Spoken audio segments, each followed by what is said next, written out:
YouTube channel Khimji કાચરિયાના માધ્યમ દ્વારા સત્સંગ સાંભળનારા સર્વ ભાવિક ભક્તજનોના હૃદયમાં બિરાજમાન પરમાત્માને મારા પ્રણામ। આજના વિડીયોમાં આપણે સાંભળીશું નારદ પુરાણ। નારદ પુરાણના અત્યાર સુધી આપણે 47 ભાગ સાંભળ્યા। આજે આપણે 48મો ભાગ સાંભળીશું। હરિ ઓમ।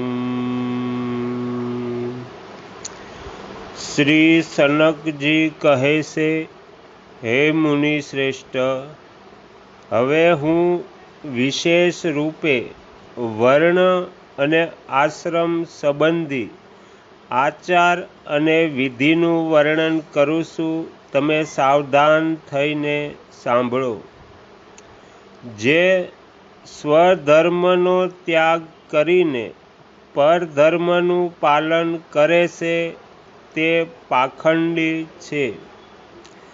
દ્વિજોના ગર્ભાધાન વગેરે સંસ્કાર વૈદિક મંત્રોક્ત વિધિથી કરવા જોઈએ।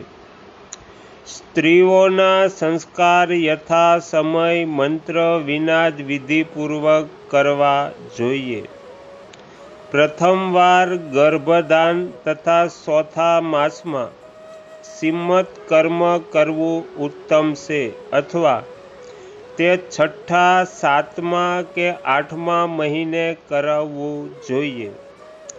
પુત્રનો જન્મ થાય ત્યારે પિતાએ વસ્ત્ર સહિત સ્નાન કરીને સ્વસ્તિક વાચક પૂર્ણ નાંદી શ્રાદ્ધ તથા જાતકર્મ સંસ્કાર કરવા જોઈએ।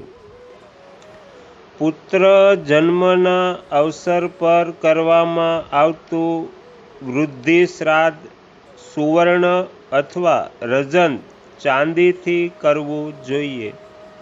સૂતક ઉતરી ગયા પછી પિતા મૌન રહીને આભ્યુદાયિક શ્રાદ્ધ કર્યા પછી પુત્રના વિધિપૂર્વક નામકરણ સંસ્કાર કરવા જોઈએ।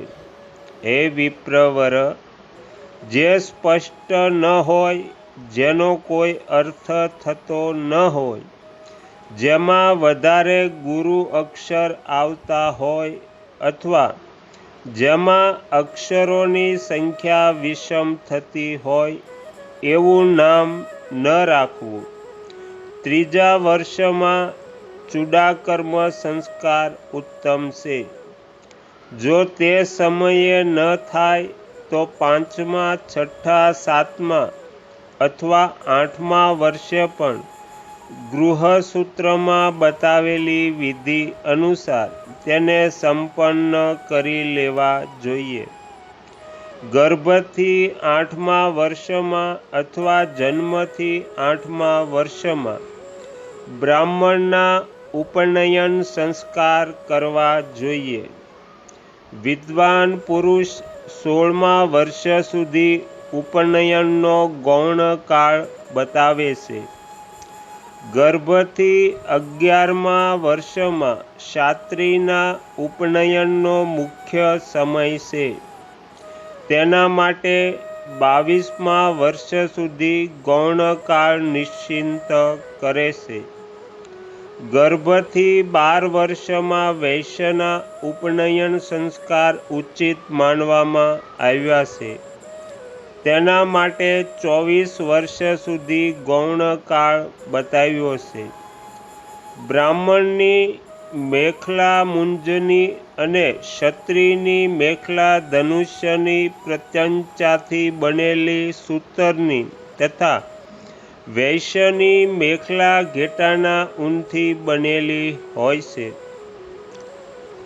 બ્રાહ્મણોના માટે પલાશ એટલે ખાખરાનો અને ક્ષત્રિયને માટે ગુલર ઉમરડાનો તથા વૈશ્યના માટે બીલીનો દંડ હોવો જોઈએ। બ્રાહ્મણનો દંડ માથાના કેશ સુધીનો, ક્ષત્રિયનો લલાટની બરાબર તથા વૈશ્યના દંડની લંબાઈ નાસિકાના અગ્રભાગ સુધીની હોવી જોઈએ. બ્રાહ્મણ વગેરે બ્રહ્મચારીઓના માટે ક્રમશઃ ગેરુવા, લાલ અને પીળા રંગનું વસ્ત્ર હોવું જોઈએ.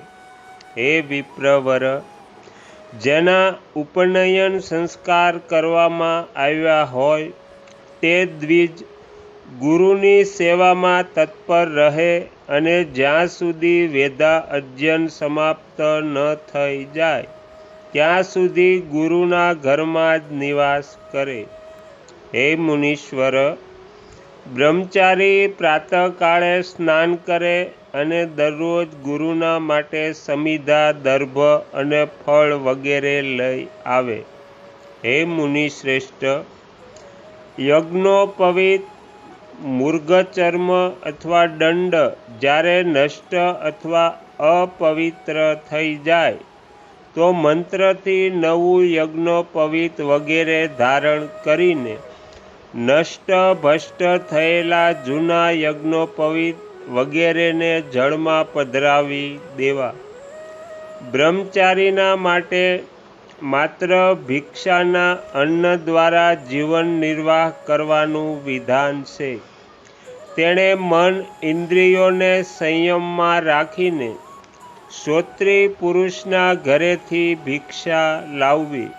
ભિક્ષા માટે માંગે ત્યારે બ્રાહ્મણ વાક્યના આદિમાં, ક્ષત્રિય વાક્યના મધ્યમાં અને વૈશ્ય વાક્યના અંતમાં ભવતઃ શબ્દનો પ્રયોગ કરે. જેમ કે બ્રાહ્મણ ભવંતી દીક્ષા દેહી, પૂંજનઈ દેવી મને ભિક્ષા આપો. ક્ષત્રિય કહે ભિક્ષા ભવંતી મે દેહી અને વૈશ્ય ભિક્ષા મે દેહી ભવતી કહેવું. જીતેન્દ્રિય બ્રહ્મચારી પ્રતિદિન સાયંકાળ અને પ્રાતઃકાળ શાસ્ત્રીય વિધિ પ્રમાણે અગ્નિહોત્ર, બ્રહ્મયજ્ઞ તથા તર્પણ કરે.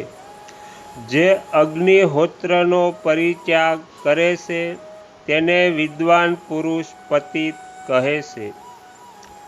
બ્રહ્મયજ્ઞથી રહિત બ્રહ્મચારી બ્રહ્મ હત્યારો કહેવાય છે. તેણે દરરોજ દેવતાની પૂજા અને ગુરુની ઉત્તમ સેવા કરવી. બ્રહ્મચારીએ નિયમિત ભિક્ષાનું અન્ન જ ખાવું જોઈએ. તે કદીએ એક ઘરનું અન્ન ન ખાય.